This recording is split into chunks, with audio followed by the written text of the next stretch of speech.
Good morning my dear student. आज हम लोग सीपेज का नेक्स्ट पार्ट डिस्कस करेंगे, जो कि सीपेज का ये लास्ट पार्ट होगा। इसमें हम लोग कुछ क्वेश्चंस भी करेंगे, उसके साथ साथ हम लोग थ्योरी भी डिस्कस करेंगे। तो हम लोग यहाँ पे आइए सबसे पहले ये डिस्कस करते हैं what is the exit gradient क्या होता है, क्योंकि इससे रिलेटेड कई बार प्रॉब्लम्स न्यूमेरिकल के साथ साथ थ्योरेटिकल प्रॉब्लम भी पूछ लेता है, और ये आपके प्रैक्टिकल फील्ड में आपको बहुत ज्यादा दिखाई पड़ेगा कि what is the exit gradient, what is the piping. यहाँ पे ये आपके लिए बहुत ही ज्यादा इंपॉर्टेंट हो जाता है कि अगर हम किसी डैम वगैरह को बनाते हैं तो वहां पे पाइपिंग फेल्योर के बहुत ज्यादा चांसेस आते हैं, इसलिए हमारे लिए दिस इज इंपॉर्टेंट थिंग्स।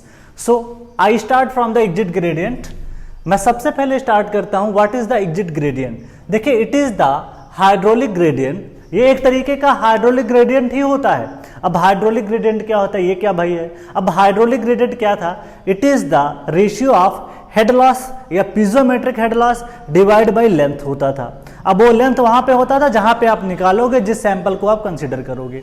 तो next thing is it is the hydraulic gradient at the down stream. देखिए, ये जो होता है आपका एग्जिट ग्रेडियंट, देखिए एग्जिट का मतलब क्या होता है, बाहर निकलना, और ये कहां पे होता है, जहां पे आपका this is the downstream side. This the important पूछ लेगा कि एग्जिट ग्रेडियंट कहां पे होता है, तो एग्जिट ग्रेडियंट आपका होता है डाउन स्ट्रीम साइड में।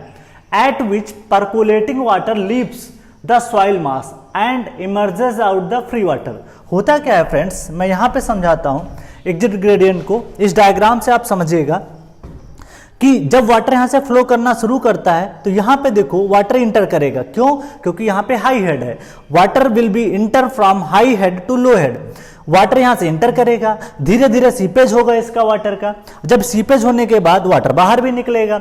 जब वाटर बाहर निकलेगा, इसी को बोलते हैं एग्जिट ग्रेडियंट। अब ये फ्रेंड्स होता है this is the upstream side और this is the downstream side. ठीक है, डैम के जो फ्रंट साइड होता है उसे बोलते हैं अप स्ट्रीम, और उसके जो बैक साइड होता है उसे बोलते हैं डाउन स्ट्रीम साइड। ठीक, अब फ्रेंड्स यहाँ पे क्या होता है, पानी बाहर निकलता है, तो यहाँ पे क्या होगा, वाटर बाहर की तरफ निकलेगा, इस तरीके से बाहर की तरफ निकलता है।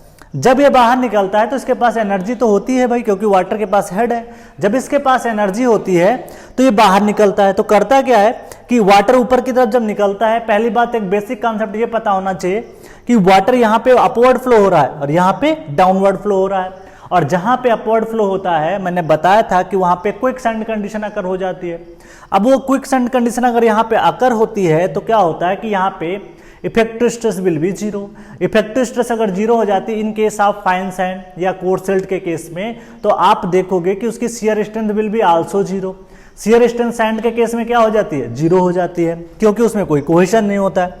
If the shear strength will be zero of the soil, then इनके बीच में जो कांटेक्ट होता है वो छूट जाता है। जब इनके बीच में कांटेक्ट छूट जाता है तो यहाँ का पार्टिकल, अब आपस में बॉन्डिंग तो है नहीं इनके बीच में। जब बॉन्डिंग नहीं होगी तो ये पार्टिकल बाहर की तरफ निकलना शुरू होंगे। क्यों? क्योंकि पानी अब अपवर्ड फ्लो हो रहा है, पानी धक्का देगा पार्टिकल को, तो पार्टिकल क्या है, बाहर ऊपर की तरफ जाएंगे। तो इस लाइन का मतलब क्या लिखा है, the water परकुलेटिंग water leaves, leaves का मतलब छोड़ना, सॉइल मास। तो यहां पे जो सॉइल मास होगा ये बाहर निकलना शुरू हो जाएगा, ऐसे करके इस तरीके से पार्टिकल क्या हो जाएंगे, बाहर निकलेंगे। कहां के पार्टिकल, यहां के पार्टिकल। ये जो पार्टिकल होंगे बाहर निकलना शुरू हो जाते हैं। तो this is the leave the soil mass and emerges out as a free surface, sorry free water. तो यहां पे जैसे ये निकल के बाहर आएगा तो इसे बोल पाएंगे फ्री वाटर। क्यों? क्योंकि अब ये सरफेस पे आ गया, इसलिए इसको फ्री वाटर बोलते हैं। क्यों? क्योंकि इस पे कोई फोर्स नहीं लगेगा, इस इज कॉल्ड फ्री वाटर। तो this is called free water. ठीक है, दिस इज वेरी इंपॉर्टेंट। अब फ्रेंड्स यहाँ पे एक बात कर लेते हैं, what is I exit. I exit is nothing but it is the head loss divide by length. अब ये लेंथ कहां की लेनी है, जहां पे आप कंसीडर करोगे। सपोज दैट यहां पे बात करोगे तो यहां पे जितनी लेंथ आपको कंसीडर करनी होगी आप उतना लेंथ ले लोगे। नेक्स्ट बात करते हैं what is the delta H. देखिए डेल्टा एच क्या है, हेड लॉस है। अब ये हेड लॉस हर जगह अलग अलग होगा, यहां पे निकालोगे कुछ और होगा, यहां निकालोगे कुछ और आएगा, यहां निकालोगे कुछ और आएगा। ये डिपेंड कर रहा है लेंथ पे और नंबर ऑफ इक्विपोटेंशियल ड्रॉप। तो यहां पे बात करते हैं जो टोटल हेड होगा जिसकी मैं बात कर रहा हूं, यहां पे this head will be capital H. इस हेड की मैं बात कर रहा हूं, this is the head capital H.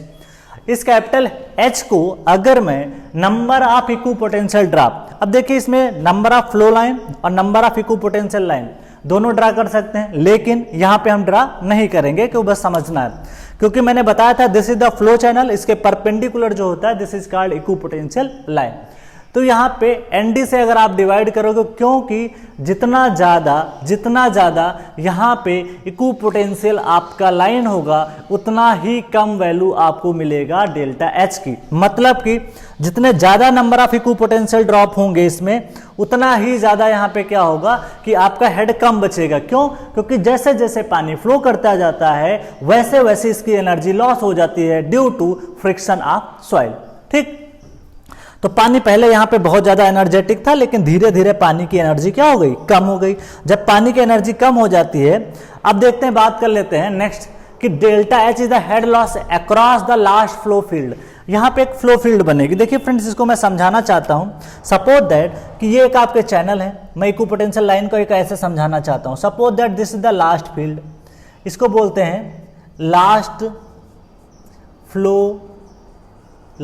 Flow field. इस तरीके से नाम हम इसको दे सकते हैं। फील्ड का मतलब क्या होता है, area bounded between the two equipotential line and two आपकी इक्विपोटेंशियल लाइन एंड आपका हो जाएगा फ्लो लाइन। तो आप देख सकते हो कि ये जो है आपकी दो इक्विपोटेंशियल लाइन है और ये लाइन आपकी हो जाएगी फ्लो लाइन। तो दोनों के बीच में एरिया बाउंडेड जो कर्व होता है दिस इज कॉल्ड आपका फ्लो फील्ड। मैं पहले भी बता चुका हूं। तो ध्यान रहे कि जो डेल्टा है head loss across the last flow field, यहां पे आप पीजोमीटर लगाइए, देखिए कितना राइज हुआ, वो ये बता देगा आपको। कहां से? पीजोमीटर से। नेक्स्ट बात करते हैं, L is the length of flow field. तो फ्रेंड्स यहां पे जो इसकी लेंथ आएगी, suppose that this is the length L, तो ये लास्ट फ्लो फील्ड की जो लेंथ होगी दिस इज कॉल्ड L। तो इस तरीके से हम लोग यहाँ पे निकाल सकते हैं। अच्छा, ND क्या है भाई?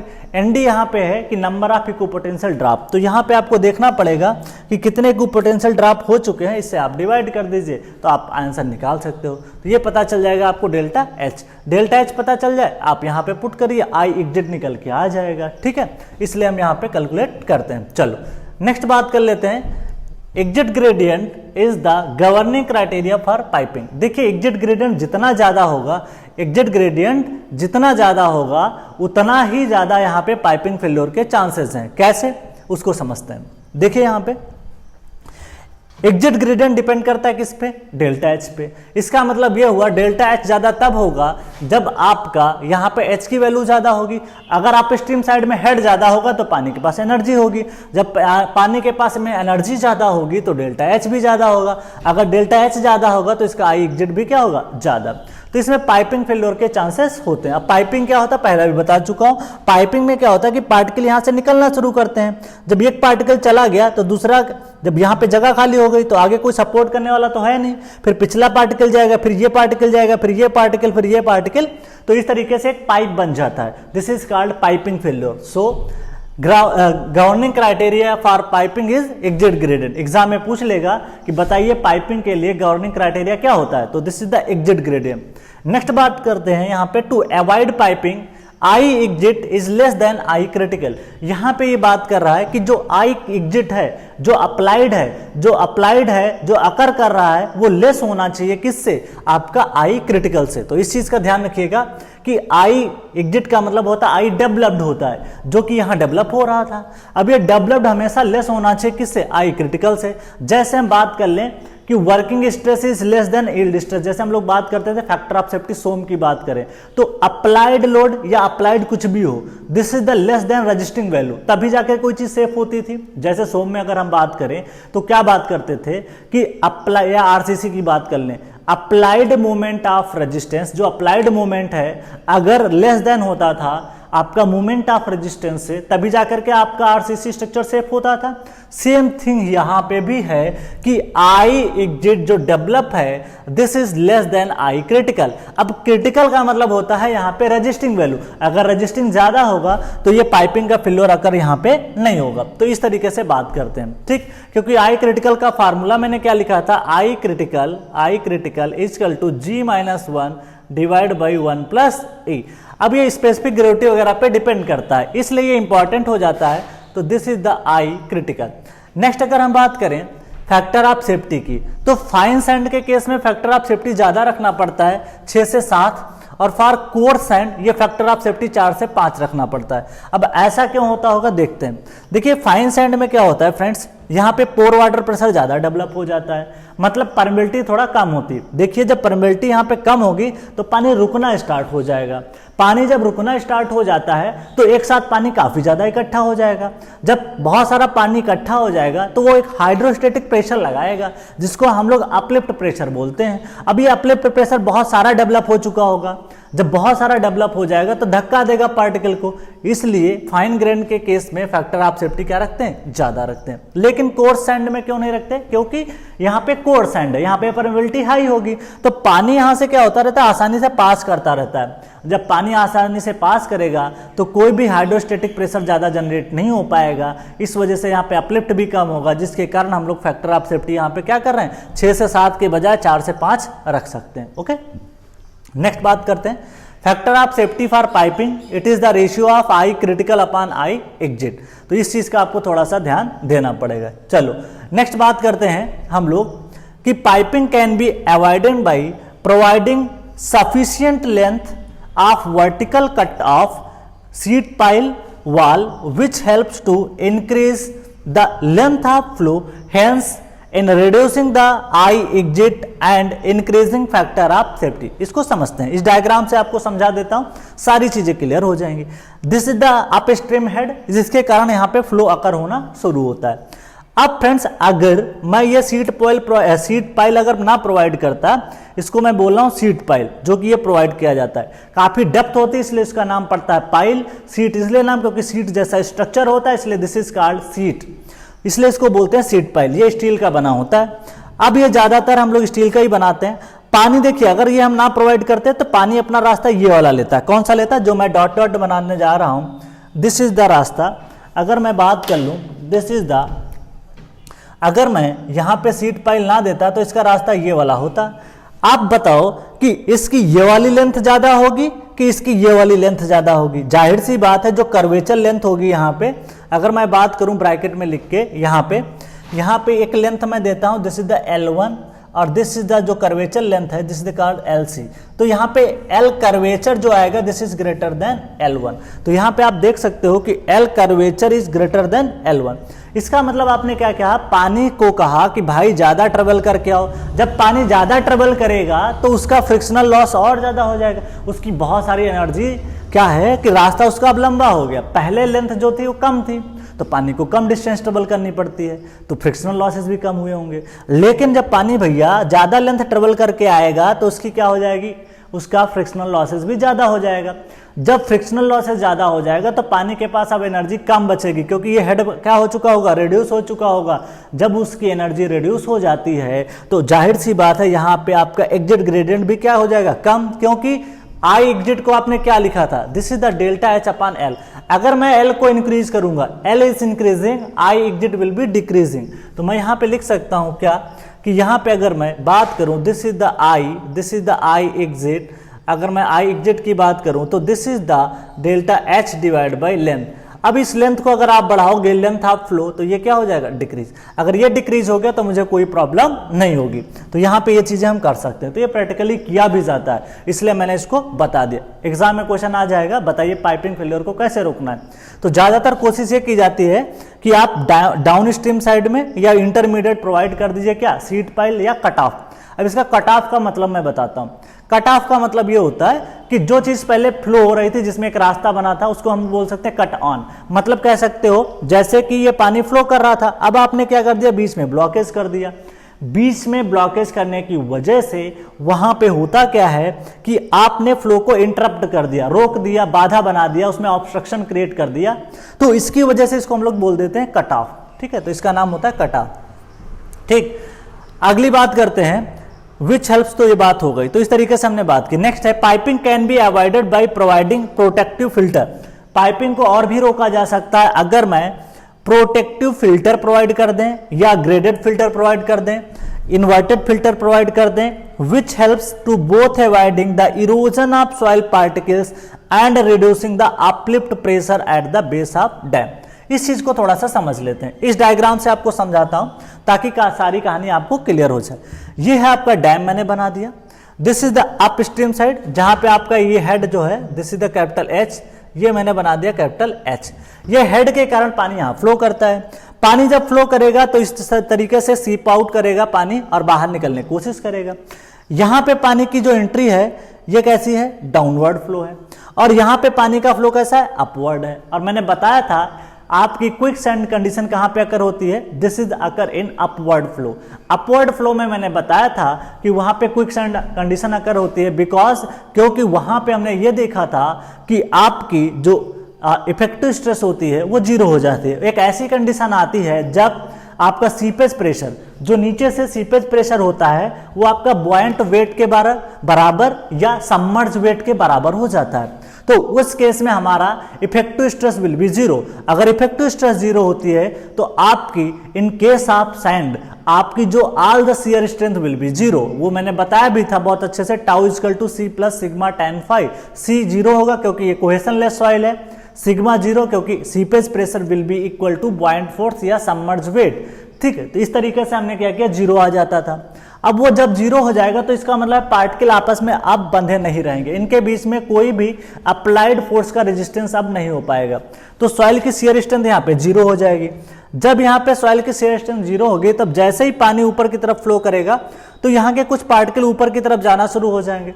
अब इसको आपको रोकना है, यहाँ पे इरोजन को रोकना है, क्योंकि अगर आपने इसको इरोजन को नहीं रोका, क्योंकि ऊपर से आपने एक डैम बना रखा है, अगर आपने यहाँ पे इरोजन नहीं रोका तो जाहिर सी बात है यहाँ के सारे पार्टिकल धीरे धीरे क्या हो जाएंगे, गायब हो जाएंगे। कहाँ निकल जाएंगे, ऊपर की तरफ। जब ऊपर की तरफ निकल जाएंगे तो यहाँ पे सपोर्टिंग जो मटेरियल है, सपोर्ट करने वाला जो डैम को सपोर्ट कर रहा था, वो मटेरियल वहां पे कम हो जाएगा। जब सपोर्टिंग मटेरियल कम हो जाएगा तो आप देखोगे क्या कि स्ट्रेस क्या होता है, स्ट्रेस होता है this is the force upon area. तो जब रजिस्टिंग एरिया ही कम हो जाएगा तो स्ट्रेसेस बहुत ज्यादा हो जाएंगे। जब यहाँ पे स्ट्रेसेस बहुत ज्यादा हो जाएंगे तो स्ट्रक्चर देर में भी चांस कि वहां पे आपका स्ट्रक्चर कोलैप्स कर जाए, सिंक कर सकता है, ओवरटर्न कर सकता है, क्योंकि अगर यहाँ पे आपने एरिया नहीं दिया अच्छा खासा रजिस्टिंग तो ये ओवरटर्न भी कर सकता है। इसलिए इसको बचाने के लिए हम लोग क्या करते हैं, एक प्रोटेक्टिव फिल्टर रखते हैं। अब इस प्रोटेक्टिव फिल्टर का काम क्या होता है उसको देखते हैं। प्रोटेक्टिव फिल्टर का काम होता है कि इसका काम यह होता है कि पानी को तो ये पास करा दे। देखिए ध्यान से सुनिएगा, इसका काम होता है फिल्टर। फिल्टर का काम क्या होता है, पानी को फिल्टर करना। अब यहां पे देखो, यहां पे छोटे छोटे पार्टिकल भी होंगे, इसके बीच में पानी भी होगा। तो फिल्टर का काम होता है कि ये पानी को क्या करा दे, पास करा दे, लेकिन जो फाइनर पार्टिकल हैं उनको रोक ले। क्योंकि अगर फाइनर पार्टिकल यहां से पास करे तो वहां पे क्या होगा कि सॉइल के पार्टिकल निकल के ऊपर चले जाएंगे। इसलिए दूसरी बात, पानी को इसलिए पास करा रहे हैं ताकि वहां पे एक्सेस पोर वाटर प्रेशर डेवलप ना हो। ध्यान से सुनिएगा, अगर मैं यहां पे फिल्टर ना प्रोवाइड करके कोई एक मान लेते हैं कि इम्परमेबल लेयर, मान ले क्ले है, रॉक लगा देता, अगर मैं क्ले और रॉक यहां लगा दूंगा तो यहां पे एक्सेस पोर वाटर प्रेशर डेवलप हो जाएगा, क्योंकि अब पानी तो पास नहीं कर पाया है। तो साथ में पार्टिकल भी है, उसके साथ में पानी भी है, दोनों लोग एक साथ हैं। जब दोनों लोग एक साथ रहेंगे तो एकदम से हाइड्रोस्टेटिक प्रेशर डेवलप करेंगे, ऊपर की तरफ ऐसे लगाएंगे। जब ऊपर की तरफ लगाएंगे ये प्रेशर तो क्या होगा कि ये पूरा का पूरा स्ट्रक्चर ऊपर की तरफ टूट सकता है, ब्रेक कर सकता है, क्रैक डेवलप हो सकते हैं। इसलिए हम लोग कोशिश करते हैं फिल्टर प्रोवाइड कर दें ताकि पानी पास करता रहे, पार्टिकल पास ना करे। तो इस तरीके से इसका कॉन्सेप्ट होता है। तो ये कॉन्सेप्ट, क्योंकि मुझे इस पार्टिकल को बचाना है, क्योंकि ये पार्टिकल अगर धीरे धीरे एक एक करके पास करता जाएगा तो डैम नीचे सिंक कर जाएगा, और डैम अगर सिंक किया तो जान सकते हो कि यहाँ पे डैम जब बनाया जाता है तो आसपास के 10-20 गांव तो ऐसे ही डूब जाएंगे। इसलिए डैम की सेफ्टी का काफी ज्यादा ध्यान दिया जाता है। इसलिए देखो फैक्टर ऑफ सेफ्टी कितना ज्यादा लिया जाता है। ठीक है, तो ये बहुत बड़ी चीज होती है। इसलिए आज तक आपने नहीं देखा होगा कि कोई डैम अभी तक टूटा है, क्योंकि फैक्टर ऑफ सेफ्टी ज्यादा यूज किया जाता है, और डैम ही बड़ा इंपॉर्टेंट स्ट्रक्चर होता है, क्योंकि इससे बहुत सारे पर्पज हमारे पूरे होते हैं। भाई सिंचाई भी होती है, मछली पालन भी होता है, नेविगेशन भी होता है, बिजली उत्पन्न करते हैं, बहुत सारे कारण हो सकते हैं। तो ये मल्टीपर्पज के लिए डैम यूज करते हैं। ठीक है, तो ये कहानी आपकी थी। ग्रेडेड फिल्टर बोलते हैं क्योंकि इसमें आपके डिफरेंट टाइप के पार्टिकल्स का साइज होता है, इसलिए this is called graded. Inverted इसलिए क्योंकि पानी अपवर्ड डायरेक्शन में फ्लो हो रहा है, दिस इज कॉल्ड इन्वर्टेड। अगर पानी डाउनवर्ड फ्लो करता तो इसे इन्वर्टेड ना बोलते, तो इसलिए इसका नाम पड़ गया इन्वर्टेड। ठीक है, तो इसको प्रोटेक्टिव फिल्टर भी बोलते हैं क्योंकि ये पार्टिकल को प्रोटेक्ट करता है, इसलिए so it is also called a protective filter. अब इसके कुछ डिजाइनिंग क्राइटेरिया उनको समझ लेते हैं। ठीक है, ईएस में एक बार पूछ लिया तो मैं इसको थोड़ा सा बता ही देता हूं।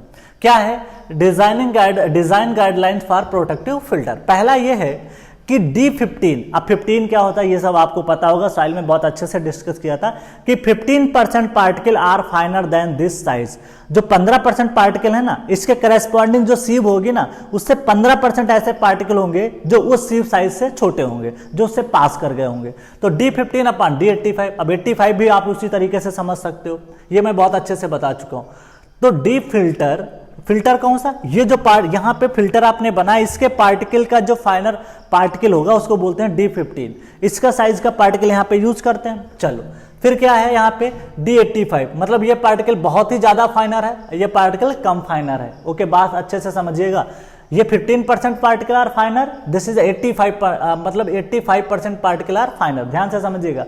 अब ये 85 क्यों लिया गया पता है, क्योंकि यहाँ पे प्रोटेक्टेड मटेरियल के पार्टिकल, मान लेते हैं कि यहाँ पे जो भी सॉइल है, फाइन सैंड है, ये पार्टिकल बहुत छोटे हैं, ध्यान से सुनिएगा, ये पार्टिकल क्या है, बहुत छोटे हैं। तो इस तरीके से प्रोटेक्टेड मटेरियल आपका निकल के आता है। इसको बचाना है तो आपको क्या करना पड़ेगा, D15 upon D85 filter upon protective material. Protective material कौन सा है, ये है प्रोटेक्टेड सॉइल। इसको बचाना है तो आपको इसका रेशियो जो रखना है लेस देन 5 से ज्यादा नहीं होना चाहिए, 5 से कम ही होना चाहिए।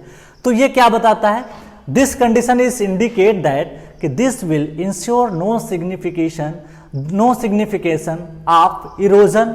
यहाँ पे पार्टिकल का इरोजन ना हो, मतलब हम चाहते हैं कि ये पार्टिकल कट के ना जाए ऊपर की तरफ। आप पार्टिकल्स आप protected soil through the filter media, ये मतलब इसका होता है कि इसके पार्टिकल निकल के ना जाए।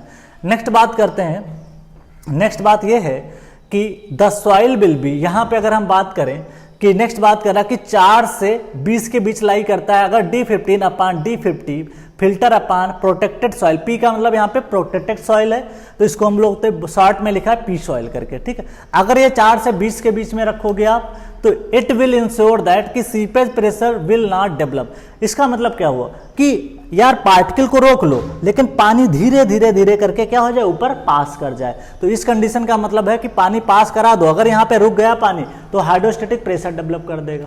अगर हाइड्रोस्टेटिक प्रेशर डेवलप हुआ तो आपको क्या होगा कि ये एकदम से सडन फेल्योर इसका होगा। इसलिए हम लोग कोशिश करते हैं कि इसका हाइड्रोस्टेटिक प्रेशर डेवलप ना हो। ये एक कंडीशन ऐसी है जो को एडिशनल रखा गया है, D50 filter upon D50 upon protected soil less than 25। इसका काम होता है कि एडिशनल डिजाइन क्राइटेरिया, ये एक तरीके का एडिशनल डिजाइन क्राइटेरिया है जिसको हम लोग यहाँ पे लेते हैं ताकि आपका मान ले कल को कोई अलग से कोई समस्या आ जाए, उसको रोकने के लिए एडिशनल डिजाइन क्राइटेरिया हम लोग ले लेते हैं। तो ये कहानी थी आपकी सारी। अब आप चाहो तो इसको स्क्रीनशॉट ले सकते हो और चाहो तो आप किसी भी तरीके से चीजों को ले सकते हो, ठीक है। तो काफी ज्यादा इंपॉर्टेंट है, जो स्टूडेंट्स IAS के हों, चाहे गेट के हों, चाहे आपके इंजीनियरिंग सर्विसेज के अलावा SSC, JEE, UPPSC और भी JEE लेवल के स्टूडेंट, सबके लिए कॉन्सेप्ट इंपॉर्टेंट है, ठीक है। तो क्वेश्चन कहीं से भी पूछ लेगा तो इस चीज का आपको थोड़ा सा यहाँ पे ध्यान देना पड़ेगा, ठीक है। नेक्स्ट हम बात करने वाले हैं अपने अगले कॉन्सेप्ट पे चलते हैं जो कि काफी ज्यादा इंपॉर्टेंट है। नेक्स्ट हम बात करेंगे कि परमेबिलिटी इन स्ट्रेटिफाइड सॉइल। अगर 2 लेयरों में सॉइल की आपको परमेबिलिटी निकालनी है तो हम लोग कैसे निकालेंगे, उसके बारे में हम लोग यहाँ पे डील करने वाले हैं। तो नेक्स्ट थिंग ये है कि how to calculate the permeability in stratified soil. अब ये स्ट्रेटिफाइड क्या होता है, स्ट्रेटिफाइड का मतलब होता है कि सॉइल अब 2 परतों में है, एक की कुछ और है परमेबिलिटी और दूसरे की परमेबिलिटी लेयर की कुछ और है। तो उसके बारे में हमको यहाँ पे अगर डील करना हो तो हम बात करेंगे। तो नेक्स्ट थिंग है कि how to calculate the permeability in stratified soil, तो उसके बारे में हम लोग यहाँ पे डील करने वाले हैं। तो next thing is permeability of stratified soil. तो आगे हम बात करेंगे स्ट्रेटिफाइड सॉइल की, यहाँ पे निकालेंगे कि कैसे उसकी परमेबिलिटी निकालते हैं। तो नेक्स्ट है कि how to calculate permeability of stratified soil, उसके बारे में हम लोग यहाँ पे डील करने वाले हैं। तो नेक्स्ट है how to calculate the permeability of stratified soil, उसके बारे में हम लोग यहाँ पे बात करेंगे। तो नेक्स्ट थिंग है आपकी परमेबिलिटी इन स्ट्रेटिफाइड सॉइल, जिसके बारे में हमको यहाँ पे डील करना है। यहाँ से भी क्वेश्चन एग्जाम में आए हुए हैं, इसीलिए मैंने इस टॉपिक को डील किया ताकि आपको किसी भी प्रकार के क्वेश्चंस में दिक्कत ना आए, ठीक है। तो स्ट्रेटिफाइड सॉइल की बात कर ली। स्ट्रेटिफाइड सॉइल पे गेट ने एक बार क्वेश्चन पूछा है तो उसको भी थोड़ा सा डील करते हैं, ठीक है। तो नेक्स्ट टॉपिक है हमारा परमेबिलिटी इन स्ट्रेटिफाइड सॉइल, ठीक। चल बात करते हैं अब परमेबिलिटी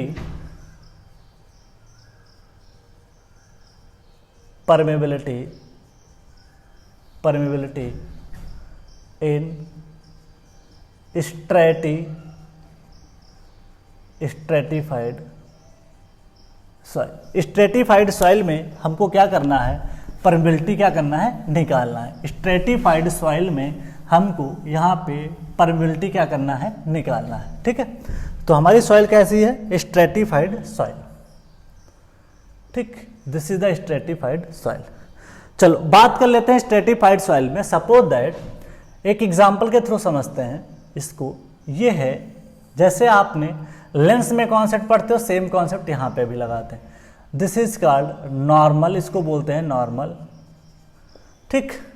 चलो ये मान लेते हैं कि मीडियम आपका कैसा है, डेंसर है, डेंसर है। दिस मीडियम इज डेंसर, ठीक है। This is the rarer, this is the rarer medium. Dense का मतलब जिसकी डेंसिटी ज़्यादा हो, और यहाँ पे this is the rarer and denser, तो ये डेंसर हो जाता है, this is the denser medium, ठीक। इस बात को आपको समझना पड़े। डेंस का मतलब यहाँ पे सॉइल थोड़ा डेंसी है, डेंस पार्टिकल्स हैं, और रेयरर का मतलब वहाँ की डेंसिटी थोड़ा कम है। मान लेते हैं 20 है या 18, इस तरीके से बात कर रहे हैं। अब फ्रेंड्स मान लेते हैं कि इनके बीच में देखिए डेंस होगी तो आपका डेविएशन क्या होगा, कम होगा। तो इस तरीके से आप देख सकते हो। तो सपोज दैट इसका एंगल मैं मानता हूँ अल्फा 1, ठीक, और इस मीडियम की परमेबिलिटी मैं मानता हूँ K1। ध्यान से सुनिएगा, इस मीडियम की परमेबिलिटी K1 है और angle from the normal is taken as alpha 1।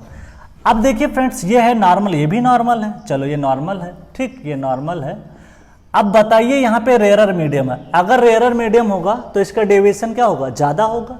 अगर डेविएशन ज़्यादा होगा तो हम इसको लिख सकते हैं, कुछ इस तरीके से डायग्राम बना सकते हैं, this is the rarer medium, तो दिस इज द अल्फा 2। तो आप इसको कह सकते हो अल्फा 1 और अल्फा 2 एंगल। तो इसको, इसकी परमेबिलिटी K2 है जो कि रेयरर मीडियम है, तो इसको अगर हम डेराइव करके बताया जाए तो इसको बोला गया है कि सपोज दैट कि इसका जो परमेबिलिटी का रेशियो होता है वो होता है K1 divide by K2, this is the tan alpha 1। Objective पूछ लेगा और आराम से आप लगा सकते हो। गेट में पूछा हुआ क्वेश्चन है ये कि एक साइड का आपको परमेबिलिटी दे दिया था, दोनों साइड का एंगल दे दिया था और पूछ लिया था दूसरे साइड की परमेबिलिटी बताओ, तो बहुत आराम से लगा सकते हो। एक चीज़ यहाँ पे और ध्यान देना है कि alpha 1 and alpha 2 is taken from exam में इंपॉर्टेंट है, इज टेकन फ्रॉम नॉर्मल और वर्टिकल से ये लिया जाता है। तो this is the important, exam में अक्सर कंफ्यूज हो सकते हो। कल को वो हॉरिजॉन्टल से एंगल दे दिया तो आपको 90 माइनस क्या करना पड़ेगा, this is the 90 minus alpha. Suppose that यहाँ से हॉरिजॉन्टल से 30 है तो वर्टिकल से 60 हो जाएगा। तो ये सब बातें एग्जाम में आपको कंफ्यूज कर सकती हैं, जो मैंने पहले आपको बता दिया। नेक्स्ट बात करते हैं, सपोज दैट तो एग्जाम्पल एक था, दूसरे में क्या हो सकता है, ये भी कुछ ऐसे ही मीडियम है, ठीक।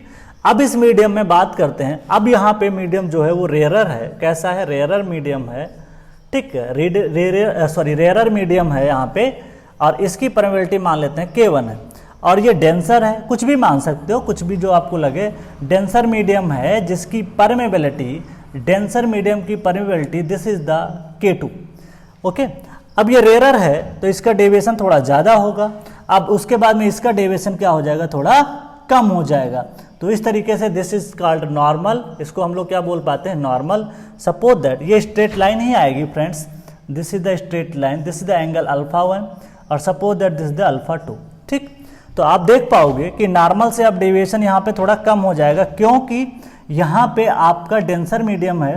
तो आप देख पाओगे कि यहाँ पे जो वैल्यू आएगी, दिस इज द अल्फा 2, ये एंगल ज़्यादा होगा एज कंपेयर टू दिस। यहाँ पे एंगल जो है alpha 2 is greater than alpha 1 आएगा, और यहाँ पे alpha 1 is greater than alpha 2। तो इस केस में permeability this is the K1, इसकी मान लेते हैं परमेबिलिटी K2। तो इस केस में भी सेम फार्मूला आता है, K1 divide by K2 is equal to tan alpha 1 divide by tan alpha 2। फिर एंगल कहाँ से लेना है, एंगल टेकन फ्रॉम नॉर्मल। तो यहाँ पे भी alpha and alpha 2 is taken from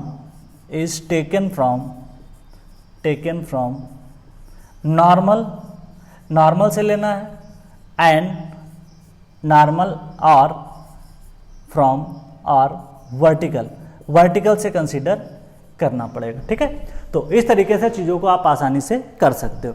next बात करने वाले हैं फ्रेंड्स हम लोग कि नेक्स्ट टॉपिक आपका काफ़ी ज़्यादा इंपॉर्टेंट है, जिस पे हम लोग यहाँ पे डील करने वाले हैं। ठीक है, नेक्स्ट है फिरेटिक लाइन, तो उसको थोड़ा सा ले लेते हैं, काफ़ी ज़्यादा इंपॉर्टेंट है। तो नेक्स्ट टॉपिक है आपका फिरेटिक लाइन। ये अभी रेलवे का एग्जाम जो हुआ था उसमें इसने पूछ लिया था, बाकी ईएस में इस पे 2 बार क्वेश्चन आया है। फिरेटिक लाइन ये क्या होता है, इसके बारे में थोड़ा सा पढ़ लेते हैं। ठीक है, कहीं से भी क्वेश्चन आ सकता है आपके एग्जाम में, इसलिए कोई भी टॉपिक आप मिस नहीं कर सकते हो, जो भी हो सकता है कर सकते हो। देखिए ये क्वेश्चन अगर आपके एग्जाम में आता है तो अल्फा मान लिया, दे दिया 60 डिग्री की, इसमें 30 डिग्री, तो आप 60 डिग्री की वैल्यू √3 होती और 30 डिग्री की वैल्यू 1/√3 होती, आराम से आंसर निकाल सकते हो। ठीक है, तो इस तरीके से चीज़ों को हम लोग यहाँ पे करते हैं। पहला है, यहाँ पे पॉइंट को मेंशन करता हूँ, this is the very important point. कह रहा है दिस द फिरेटिक लाइन, एक एक पॉइंट इसका इंपॉर्टेंट है, अक्सर एग्जाम में पूछा जाता है, तो ध्यान से सुनिएगा।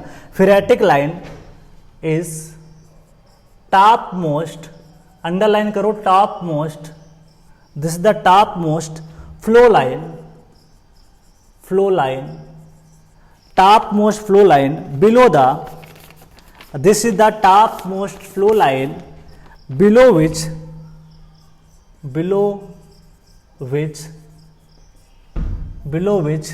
seepage is take place, below which seepage is takes place। Seepage क्या होता है, इसमें आकर करता है, क्या करता है, सीपेज विल बी आकरिंग। तो ध्यान दीजिएगा, एग्जाम में सीधे लाइन मिल जाएगी आपको, टॉप मोस्ट लाइन इसको बोलते हैं। नेक्स्ट अगर बात करें इट इज सेपरेट, नेक्स्ट अगर बात करें it is use to separate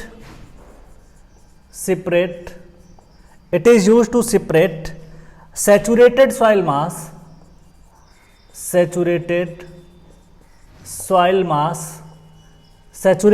mass from unsaturated mass, soil is separated from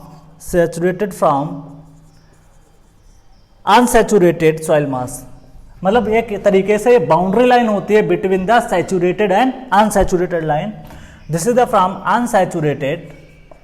unsaturated soil mass. ठीक है, unsaturated soil mass.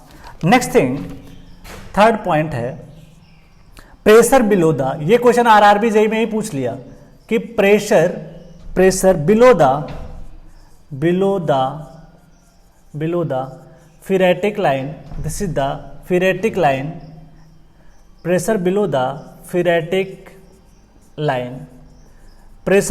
फिरेटिक line is hydrostatic. बहुत इंपॉर्टेंट है, हाइड्रोस्टेटिक। हाइड्रो का मतलब वाटर, स्टैटिक का मतलब stationary. Hydrostatic and pressure on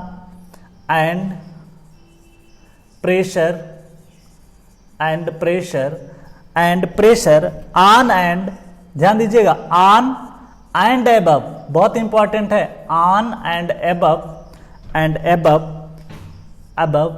फिरेटिक line is atmospheric.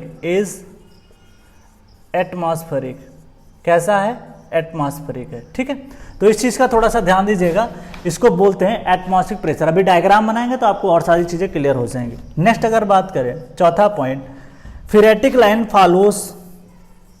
ठीक है, this is the phreatic line follows.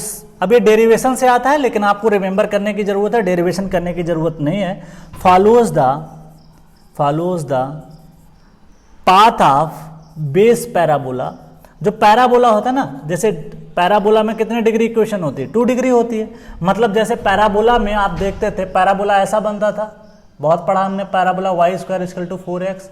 तो यहाँ पे जो इक्वेशन बनती है वो पैराबोलिक बनती है, ठीक है। इसलिए यहाँ पे जो पूछ लेगा कि पीरियोडिक लाइन का नेचर कैसा होता है, स्ट्रेट लाइन होता है, पैराबोलिक होता है, रेक्टेंगुलर होता है, सर्कुलर होता है, तो ये पैराबोला होता है, ठीक है। इलिप्टिकल बोल देगा ऑप्शन में, आईएएस में जो पूछा क्वेश्चन उसने इलिप्टिकल बोल रखा है, जबकि इलिप्टिकल नहीं होता है। तो this is a very important thing.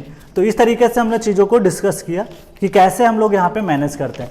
तो यहाँ पे एक लाइन अंडरलाइन करिए, एटमॉस्फेरिक, पैराबोला, हाइड्रोस्टेटिक, उसके अलावा this is the top most, ये सारे पॉइंट यहाँ पे इंपॉर्टेंट हो जाते हैं, ठीक है। तो आप इस तरीके से इन पॉइंट्स को डिस्कस कर सकते हो। अब हम इसको डायग्राम से समझाते हैं ताकि आपको चीज़ें और ज़्यादा क्लियर हो जाए। How to represent, how to, इसमें डायग्राम से कैसे पहचानेंगे, कल को डायग्राम दे दे और यही पूछ ले कि बताओ भाई यहाँ पे पीरियोडिक लाइन कौन सी है, तो उसमें 4 नंबरिंग कर देगा 1 2 3 4 5।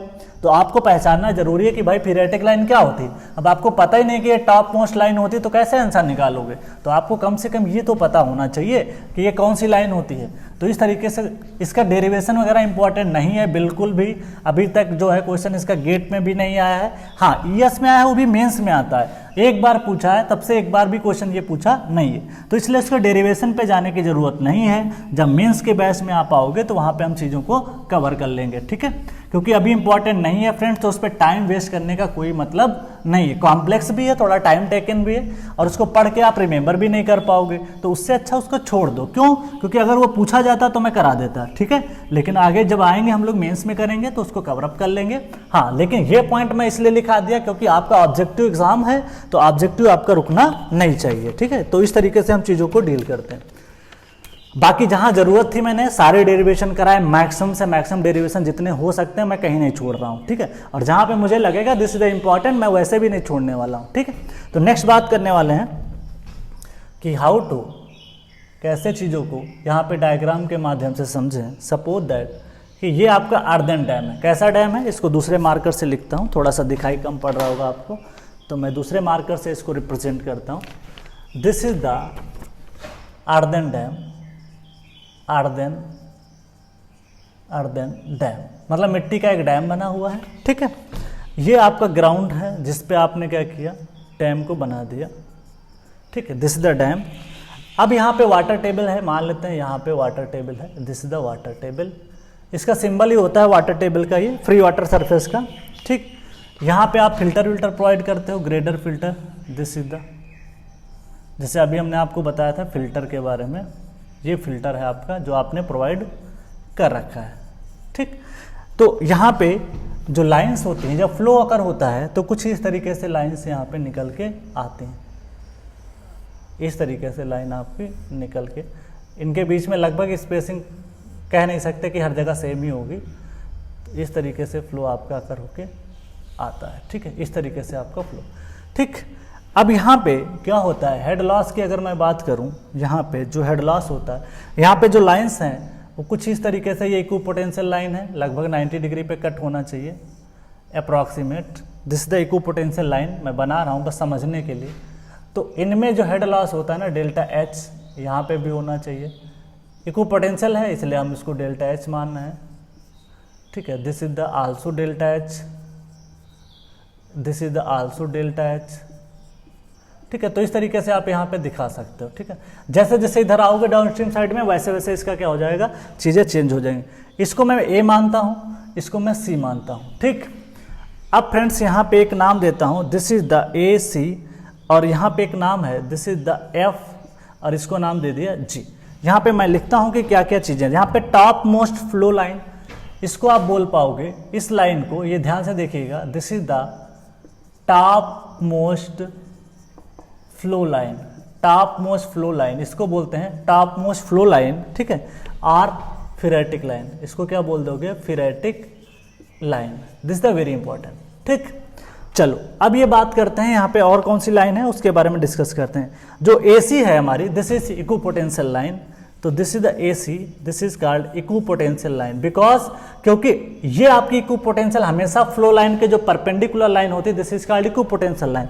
तो AC भी एक तरीके की परपेंडिकुलर तो है फ्लो की, क्योंकि पानी ऐसे फ्लो कर रहा है, ये भाई पानी तो भरा हुआ है क्योंकि इधर पानी है, और पानी जो फ्लो करेगा वो ऐसे ही फ्लो करेगा, तो AC उसके परपेंडिकुलर हो जाएगी। तो AC is called equipotential line, तो एग्जाम में डायग्राम में पूछ लेगा, 4 मैचिंग बना के पूछ लेगा तो आप बता सके हो। नेक्स्ट है AF। AF है फ्लो लाइन। देखिए इस डायरेक्शन में है इसलिए इसको क्या बोलेंगे, this is called flow line. ये भी फ्लो लाइन है, ये भी फ्लो लाइन है, ये भी फ्लो लाइन है, ये भी फ्लो लाइन है, लेकिन यहाँ पे पर्टिकुलर नाम हम देख के बता सकते हैं। ये क्या थी, ये भी इक्विपोटेंशियल लाइन है, ये भी इक्विपोटेंशियल है, लेकिन इसको थोड़ा सा बताना, ये एकदम सेपरेट हो जाती है इसलिए इसको बोलते हैं this is called equipotential line. Flow line इसको क्या बोल पाओगे, फ्लो लाइन। नेक्स्ट बात करते हैं FG।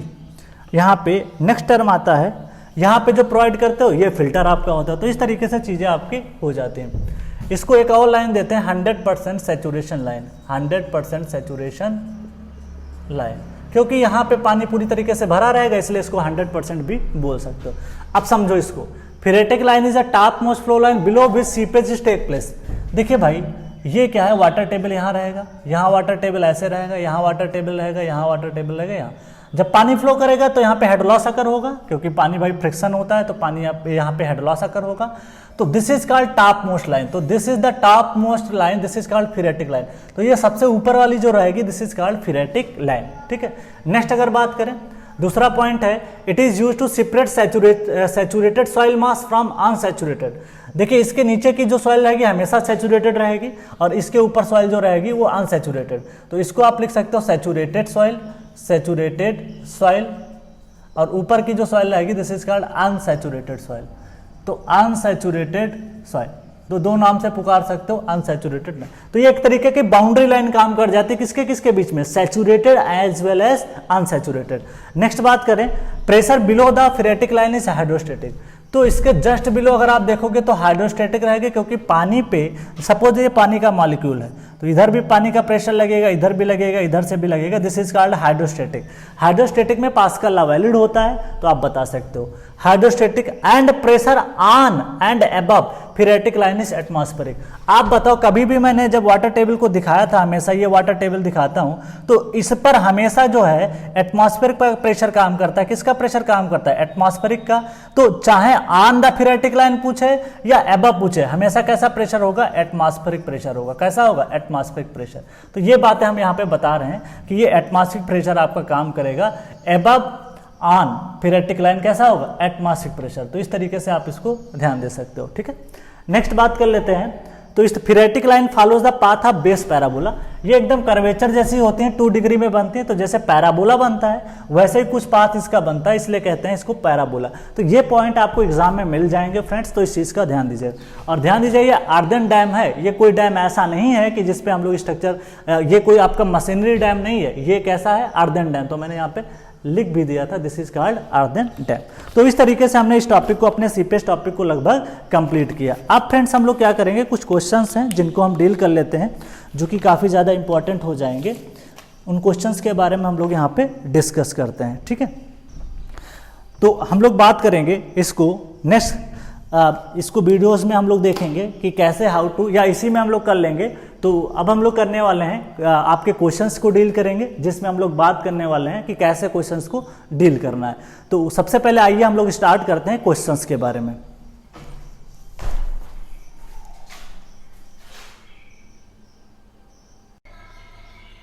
आइए अब हम लोग इसका नेक्स्ट पार्ट, जो कि आपका क्वेश्चन है, इसको हम लोग डिस्कस करेंगे। अभी तक हमने थ्योरी को कंप्लीट किया, अब हम लोग डिस्कस करेंगे क्वेश्चन के बारे में। अब ये क्वेश्चन जो है इसी टॉपिक से ज्यादातर रिलेटेड है, कुछ क्वेश्चन आपके सीपीएस के पुराने टॉपिक से भी रिलेटेड होंगे, जिनको हम लोग डिस्कस करेंगे।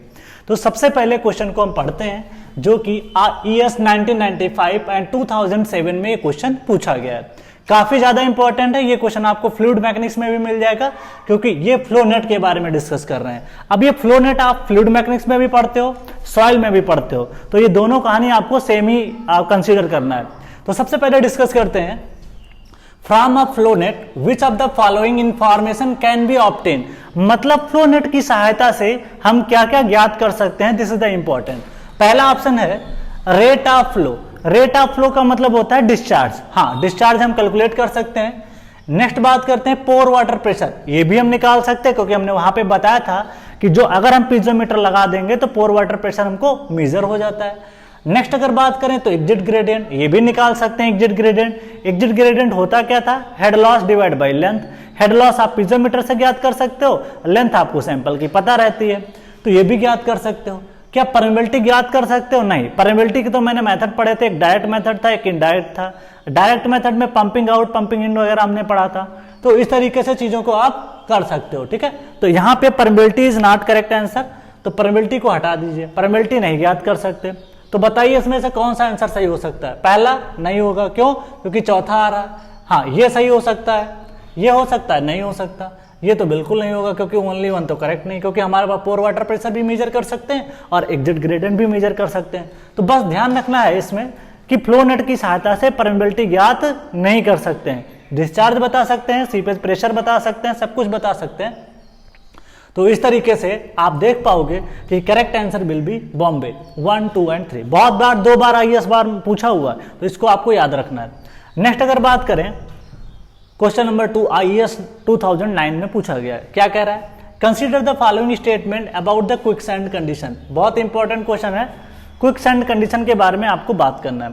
क्या है भाई ये, सीख लेते हैं। Quicksand condition is the special variety of sand. गलत है भाई, it is not a special type of variety. ऐसा पॉइंट आपको एसएससी जेईई में कई बार मिलेगा एग्जाम में, मैं बता रहा हूं, 4-5 बार पूछा गया है एसएससी जेईई में, बोला है कई बार। बताओ कि quicksand condition is a special variety of sand. गलत है भैया, it is not a special type of variety of sand, it is a hydraulic condition.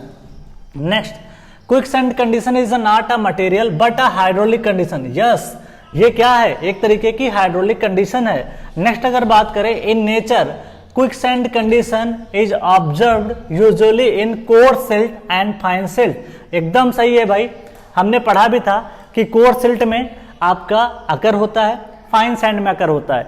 आप ध्यान रखिएगा, कोर्स सैंड में आपका क्विकसैंड कंडीशन अकर नहीं होता है क्योंकि वहां पे परमेबिलिटी हाई होती है, ठीक है।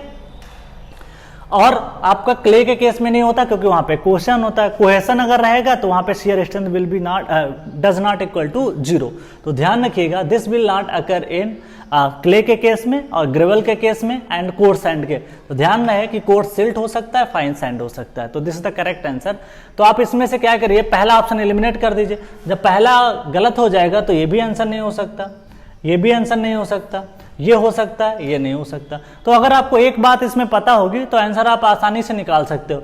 बस 1 वाला आंसर हटा दीजिए, बिल्कुल नहीं हो सकता, बचा 2 एंड 3। तो जिसमें 2 एंड 3 मिल जाए उसको लगा के आगे निकल जाइए, ठीक। नेक्स्ट क्वेश्चन है, आईएएस में 2 बार पूछा गया। क्या है भाई? A flow net for seepage under sheet pile wall has NF equal to number of flow channel 4 है, नंबर ऑफ इक्विपोटेंशियल ड्रॉप 8 है, and the permeabilities of soil in the horizontal and vertical direction are kh and kv is equal to इतना इतना। if the head loss through the soil is 2 metre, मतलब यहाँ पे head loss कितना हुआ? 2 metre. Quantity of seepage पर metre, length of the wall या dam, कुछ भी बोल सकते हो। चलो इस क्वेश्चन को हम लोग डील करते हैं। तो सबसे पहले हम बात करेंगे कि क्वेश्चन को हाउ टू डील। देखिए मैं यहाँ पे क्वेश्चन सॉल्व कर रहा हूँ। डिस्चार्ज होता क्या है? K H into N F divide by N D. Okay, चलो परमेबिलिटी बताओ यहाँ पे क्या आएगा? यहाँ पे क्यू इक्विवेलेंट है, इसको के डैश बोल सकते हो। क्यू डैश इसलिए क्योंकि के डैश इसलिए क्योंकि फ्रेंड्स यहाँ पे पानी हॉरिजॉन्टल डायरेक्शन में भी बता रखा है परमेबिलिटी एंड वर्टिकल डायरेक्शन में। तो के डैश यहाँ पे आएगा, this is the under root of K H into K V, ये इक्विवेलेंट परमेबिलिटी होती है। अब देखो यहाँ पे के एच और जब यहाँ पे के वी है 10 टू द पावर माइनस 5 दोनों में कॉमन है, तो इसको लिख सकते हो 8 into 10 to the power minus 5 into this the 2 into 10 to the power minus 5। अब दोनों में यहाँ पे देख सकते हो 10 टू द पावर माइनस 5 बाहर निकाल सकते हो और 8 दूनी 16, 16 का रूट निकालोगे 4 आएगा। तो ये हमें पता चल गई कौन सी? इक्विवेलेंट परमेबिलिटी पता चल गई। अगर ये एक ही डायरेक्शन में देता तो हम सीधे पुट अप कर देते, लेकिन अगर 2 डायरेक्शन में तो 2 पुट करना पड़ेगा।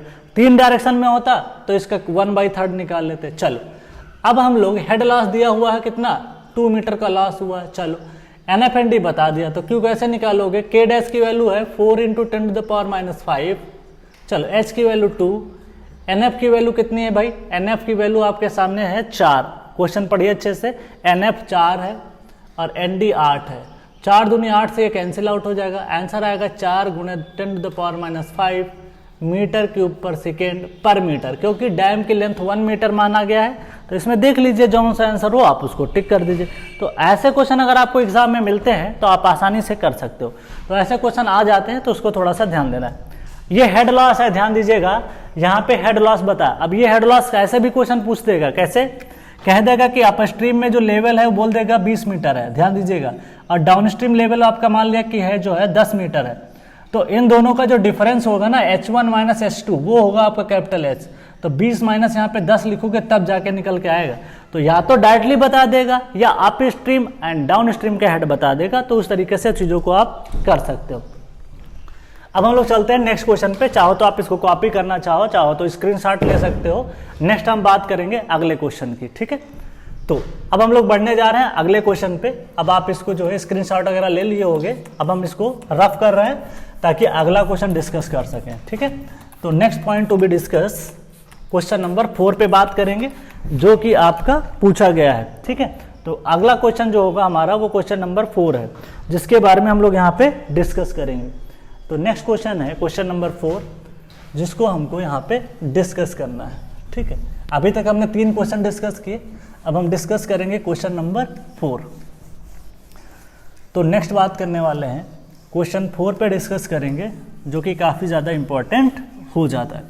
सारे क्वेश्चन हैं गेट ईएस के ही हैं लगभग, कुछ एसएससी जेई के भी ले सकते हैं। देखिए ईएस का क्वेश्चन इसलिए करते हैं क्योंकि यहाँ पे बहुत सारी इंफॉर्मेशन हमको सीखने को मिलती है।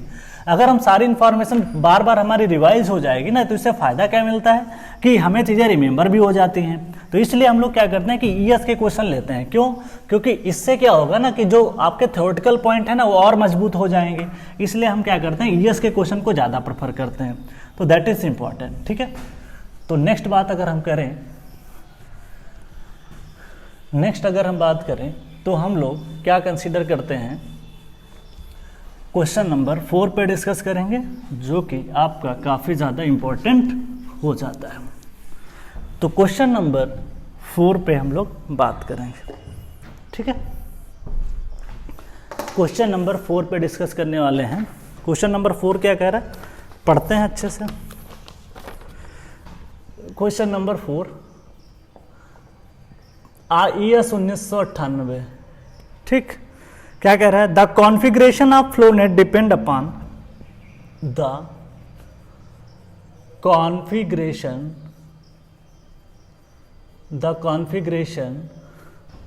ऑफ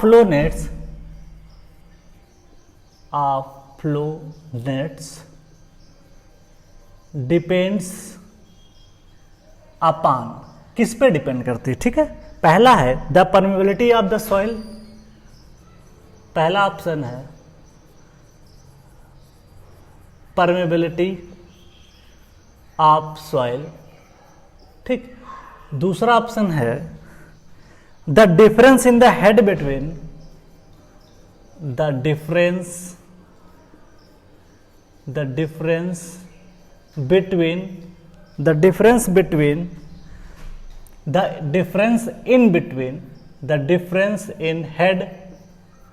हेड बिटवीन, ठीक है, बिटवीन अपस्ट्रीम एंड डाउनस्ट्रीम, ठीक, ये कह रहा है।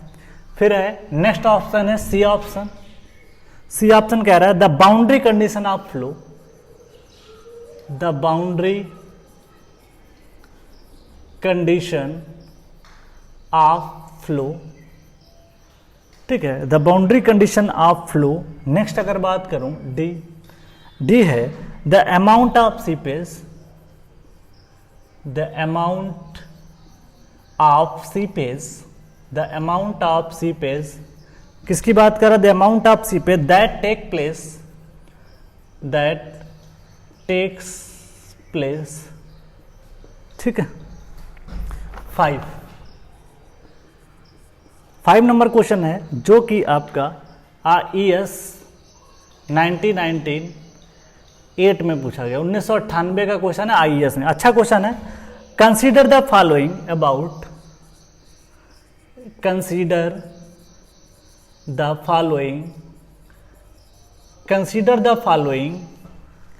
Statements phreatic line in the earthen dam, बड़ा इंपॉर्टेंट क्वेश्चन है ये। Phreatic line in the earthen dam, earth का जो डैम है, अर्थ डैम के अंदर ये पूछा है, क्योंकि ये अर्दन डैम में आकर होता है इसलिए। पहला ऑप्शन है दिस इज द, 1 करके बोला है। 1 में बोला है elliptical in shape, elliptical in shape, ठीक है। उसके बाद में दूसरा बोला है, दूसरा है an equipotential line, an equipotential line, ठीक। उसके बाद में 3 है, 3 क्या कह रहा है, the top most flow line, the top most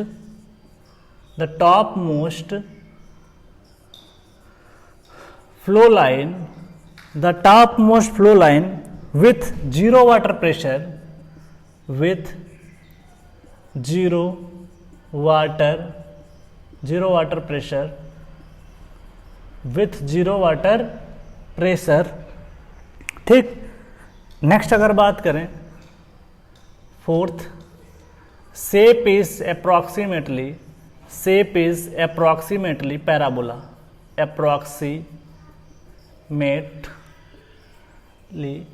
a parabola, ठीक है। ये बात उसने बोल दी कि क्वेश्चंस में अप्रोक्सीमेटली क्या है, पैराबोला। और उसके बाद बोला है कि कौन कौन से स्टेटमेंट करेक्ट हो सकते हैं। पहला है 1, 2 एंड 3। बी ऑप्शन बोला है कि this is the 2, 3 and 4। C option है 3 एंड 4 और डी है ओनली 1। ये कहानी आपके सामने बता दी गई है, ठीक। चलो नेक्स्ट क्वेश्चन को लिख लेते हैं, जो कि इंपॉर्टेंट है काफ़ी ज़्यादा, ठीक है। इसी से रिलेटेड है, जो कि गेट में पूछा गया था। गेट में है 1991 में पूछा है, और ये है क्वेश्चन आपका, क्वेश्चन नंबर 6। क्या कह रहा है, along a ferritic line, along a ferritic line, उसी से रिलेटेड है, गेट में पूछा फिर भी करा दे रहे हैं। इन एन अर्थ डैम के बारे में डिस्कस हो रहा है, ठीक है। तो इसने क्या कहा है, पहला ऑप्शन जो उसने दिया है उसका ये ऑप्शन है, this is the total head is constant, the total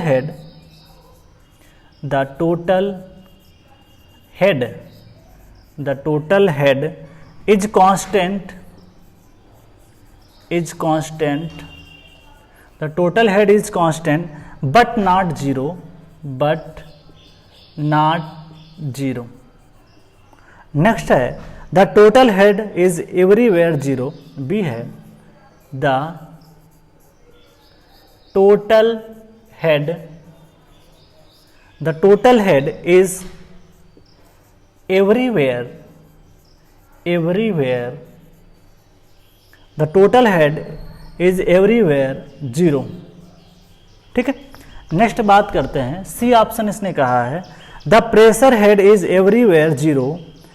यहाँ पे टोटल बोला था। नेक्स्ट है द प्रेशर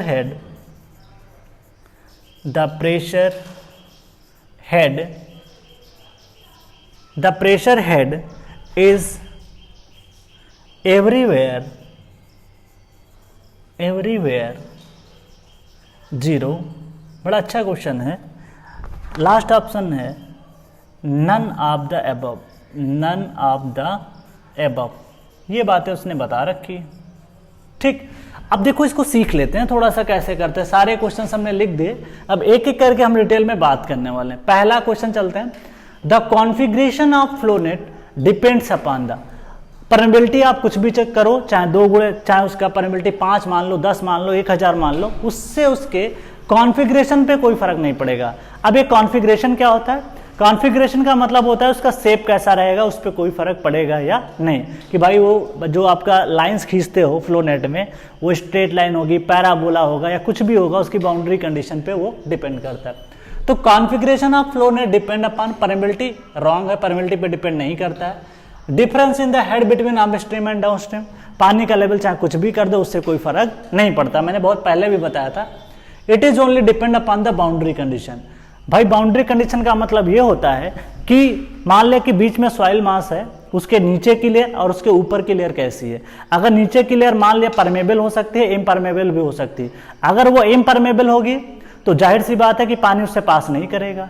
लेकिन अगर नीचे की लेयर परमेबल हो गई, सपोज दैट कि ऐसे ही मैं समझाना चाह रहा था, सपोज दैट कि ये आपका डैम है, मान लेते हैं कुछ देर के लिए समझने के लिए, यस है।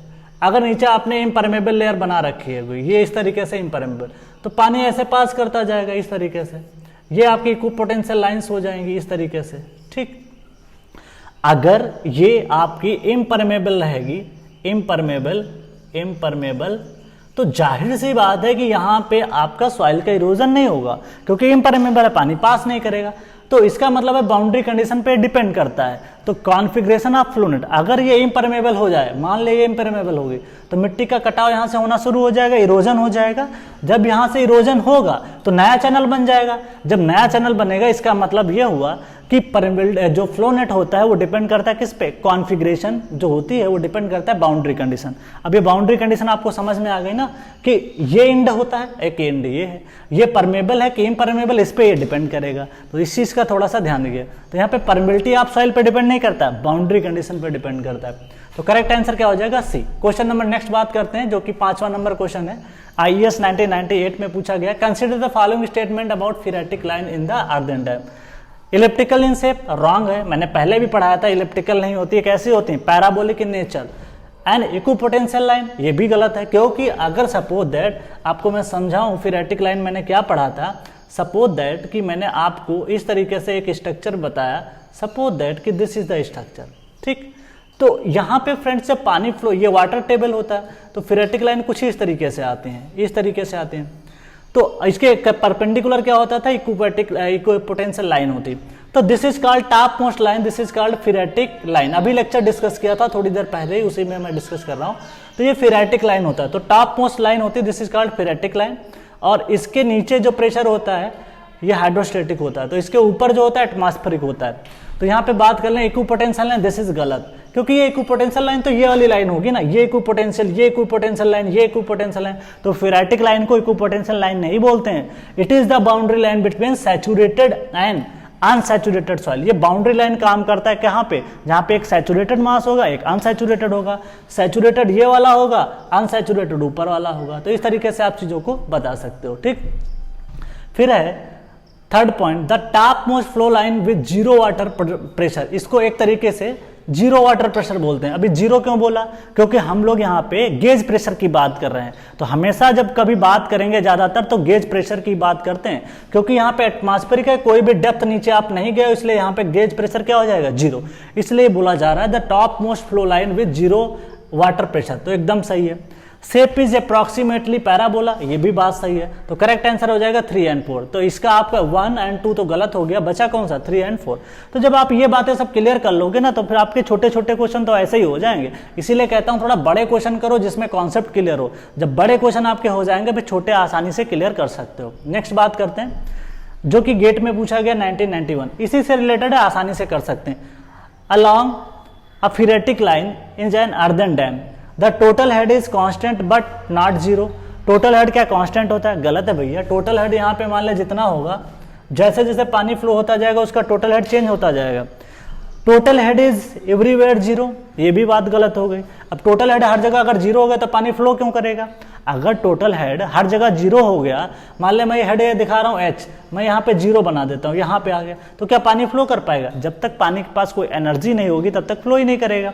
तो पानी के पास चाहिए एनर्जी, तो total head is zero everywhere, गलत। तो ये 2 ऑप्शन तो गए। चलो बचा C, the pressure head is everywhere zero. अब ये प्रेशर हेड क्या होता है, the pressure head is everywhere zero. अब ये कैसे है, इसने क्वेश्चन में पूछा है, question number, this is the GATE का क्वेश्चन है, इस पे थोड़ा सा सर्च कर लेते हैं। क्वेश्चन था कि the pressure head is everywhere zero. तो यहाँ पे पूछा क्या था क्वेश्चन में, ये क्वेश्चन था आपका, this is the earthen dam phreatic line के बारे में पूछा। अब देखो यहाँ से समझते हैं कि यहाँ पे क्या बोला जा रहा है, ये है आपका सब, यहाँ पे देखो देखो फिरेटिक लाइन की बात कर रहा हूँ, ये फिरेटिक लाइन है। अगर यहाँ पे पीजोमीटर लगाओगे हर जगह पे तो पानी राइज नहीं करता दिखाई पड़ेगा। क्यों? क्योंकि ये फ्री सरफेस लेवल है। अगर मैं किसी फ्री सरफेस लेवल की बात करूं, suppose that free surface level है, आप यहाँ पीजोमीटर लगा दीजिए तो क्या पानी राइज करेगा? बिल्कुल नहीं राइज करेगा। क्यों? क्योंकि जब तक आप नीचे नहीं लगाओगे, जब तक पानी के नीचे पीजोमीटर लगाओगे तभी तो राइज करेगा। जब वाटर का लेवल ही इतना है आपका तो पानी कहाँ से राइज कर जाएगा? इसलिए थीरेटिक लाइन पे जो आपका this is the pressure head. अब प्रेशर हेड क्या होता है? देखो टोटल हेड जीरो नहीं होगा, क्योंकि टोटल हेड में देखिए अगर आपने इसको डैम का डेटम माना होगा, क्या माना होगा? डेटम। तो हर इस पॉइंट के लिए डेटम अलग आएगा, इस पॉइंट के लिए डेटम अलग आएगा, तो इस पॉइंट के लिए अलग, क्योंकि इसकी हेड कम हो गई ना, फिर यहाँ और कम हो जाएगी, यहाँ और कम हो जाएगी, यहाँ और कम हो जाएगी, तो डेटम हेड इसमें आ जाएगा। इसका मतलब यह हुआ कि प्रेशर हेड तो जीरो हो जाएगा लेकिन डेटम हेड हर जगह जीरो नहीं होगा। क्यों? क्योंकि उसका डेटम यहां से इसके लिए कुछ और होगा, इसके लिए कुछ और होगा, इसके लिए कुछ और होगा। तो हाँ, ये कह सकते हैं कि pressure head is zero everywhere, क्योंकि ये फ्री सरफेस है और फ्री सरफेस पे पीजोमीटर लगाने से पानी राइज नहीं करता है। और आपसे कह दिया जाए भाई ये फ्री सरफेस है, आप यहां लगा दोगे कि पानी राइज करेगा? बिल्कुल नहीं करेगा। हाँ, लेकिन अगर यही नीचे का सॉइल मास होता, मैं यहाँ पीजोमीटर लगा दूं तो यहाँ राइज कर जाएगा। ये बात सही है भाई। तो इस तरीके से ध्यान रखना है। तो हमेशा वाटर सरफेस का जो फ्री सरफेस लेवल होता है, पीजोमीटर का पानी बस वहीं तक आता है। अगर मैं नीचे लगा देता तो यहीं तक आता। तो बहुत ही अच्छा क्वेश्चन है, दिस इज गुड क्वेश्चन। मतलब अगर ये आप देखोगे तो बहुत ही अच्छा क्वेश्चन है जो कि गेट में पूछा गया है। तो फ्रेंड्स, आप चाहो तो इसको स्क्रीनशॉट ले सकते हो और आगे हम क्वेश्चन डिस्कस करने वाले हैं। नेक्स्ट क्वेश्चन पे बात करेंगे हम लोग। क्वेश्चन नंबर आपका हो जाएगा नेक्स्ट 7th और 8th क्वेश्चन की बात करेंगे जो कि काफ़ी ज़्यादा इंपॉर्टेंट है। नेक्स्ट क्वेश्चन की अगर हम बात करें तो क्वेश्चन जो है आपका ईएस में पूछा हुआ क्वेश्चन वो भी है, उससे बात करने वाले हैं। सारे क्वेश्चन अच्छे ही रहने वाले हैं फ्रेंड्स। यहाँ पे GATE, ES, SSC, JE level अब आपको देखना पड़ेगा। तो नेक्स्ट हम बात करने वाले हैं कि चीज़ों के बारे में डिस्कस करेंगे जो कि काफ़ी ज़्यादा इंपॉर्टेंट आपके लिए हो जाते हैं। अगला क्वेश्चन ईएस का है, क्वेश्चन नंबर 7, जो कि एक अच्छा क्वेश्चन है जिसके बारे में हमको यहाँ पे डील करना है। क्वेश्चन नंबर 7 पे हम लोग डील करेंगे जो कि काफ़ी ज़्यादा इंपॉर्टेंट है। क्वेश्चन नंबर 7 डील करेंगे, ईएस का क्वेश्चन है। अच्छा क्वेश्चन है क्योंकि हमने इसको पढ़ भी रखा है, उसी कॉन्सेप्ट पे है। जो भी हमने पढ़ा सारे क्वेश्चन उसी कॉन्सेप्ट पे ही पूछे गए हैं। कोई ऐसा क्वेश्चन नहीं है जो कि हमने ना पढ़ा हो थ्योरी क्लास में। आप देखोगे मैक्सिमम क्वेश्चन हम लोग डील कर चुके हैं। ठीक है, तो नेक्स्ट हम बात करने वाले हैं, दैट इज क्वेश्चन नंबर, अच्छा क्वेश्चन है आईएएस 2006 में पूछा गया है, उसके बारे में हमको यहाँ पे डील करना है। ठीक है, तो क्वेश्चन हो जाता है 2006 में पूछा गया है जिसके बारे में हमको यहाँ पे डील करना है। चलिए लिखते हैं क्वेश्चन को। A soil mass under seepage, अच्छे से पढ़ना है इसको, under seepage has a downward flow,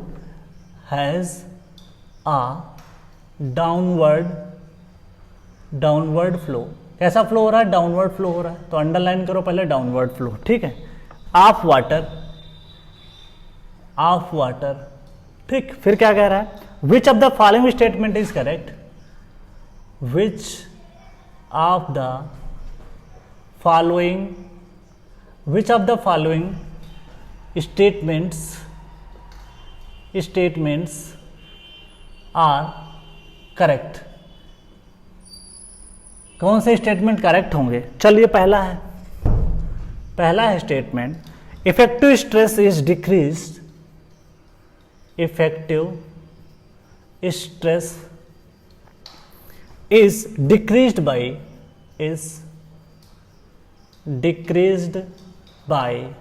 effective stress is decreased by an amount equal to an amount equal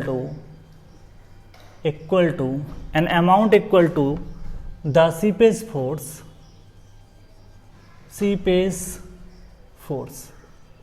ठीक, दूसरा स्टेटमेंट है फिर से कि इफेक्टिव स्ट्रेस, मैं लिख देता हूं सारी बातें, effective stress is increased by an amount equal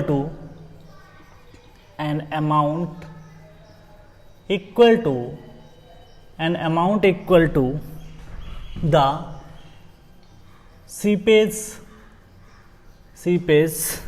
force, ठीक है। नेक्स्ट अगर बात करें थर्ड वन, क्या कह रहा है, द टोटल स्ट्रेस विल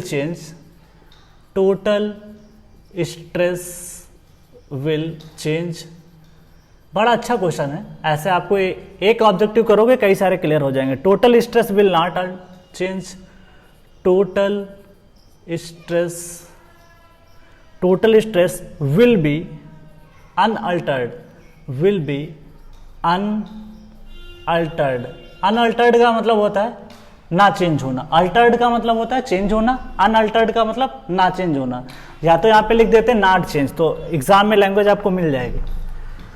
पहला स्टेटमेंट है, कौन कौन सी बातें सही है, 1 and 3, बी ऑप्शन है आपके पास 2 and 3, सी ऑप्शन है आपके पास 1 and 4, और डी ऑप्शन आपके पास है 2 and 4। तो ठीक है, तो इस तरीके से आप कर सकते हो। नेक्स्ट क्वेश्चन, ये क्वेश्चन नंबर आपका था, this is the question number 7। Question number 8 पे डिस्कस करते हैं। अच्छा क्वेश्चन है जो कि एसएससी जेई का है, एसएससी जेई का है, मैं बता देता हूँ 2004 में पूछा गया है। हालांकि इससे बड़ी बड़ी प्रॉब्लम डिस्कस कर चुके हैं। The total and effective stress total and effective stress at depth of 5 meter below the top level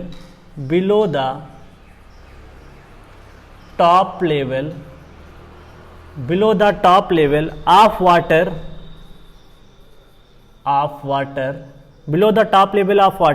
in a pond की बात हो रही है, मतलब एक तालाब की हम लोग बात कर रहे हैं, ठीक है। चलो पहला ऑप्शन दे रखा है, अच्छा क्वेश्चन है। पॉन्ड दे दे, लेक दे दे, रिवर दे दे, कोई फर्क नहीं पड़ेगा। 0.0, बी ऑप्शन है 0.5 kg पर सेंटीमीटर स्क्वायर, कॉमा या एंड करके है 0.0। सी ऑप्शन है 0.5 kg पर सेंटीमीटर स्क्वायर एंड 0.5 kg पर सेंटीमीटर स्क्वायर, और डी ऑप्शन है नन। अच्छा क्वेश्चन है, इसको कर लेते हैं, ठीक। ये सारी बातें उसने बता दी है। चलो एक एक काम करते हैं, सारी चीज़ों को समझ लेते हैं, ठीक है।